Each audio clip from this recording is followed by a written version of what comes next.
نقصان ہے، حکومت نے اس نقصان کے برابر قیمت بڑھانے کا فیصلہ کیا ہے، لہذا کل سے جو پمپ پہ پیٹرول دیگر چیزیں بک رہی ہوں گی اس میں اب حکومت نقصان نہیں کرے گی۔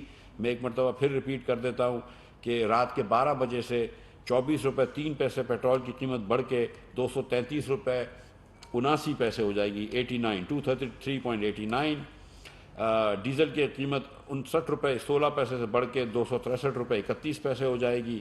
کیروسین کی قیمت 29 روپے 49 پیسے سے بڑھ کر 211 روپے 43 پیسے ہو جائے گی، اور ایل ڈی او کی قیمت 29 روپے 16 پیسے سے بڑھ کر 207 روپے 47 پیسے ہو جائے گی۔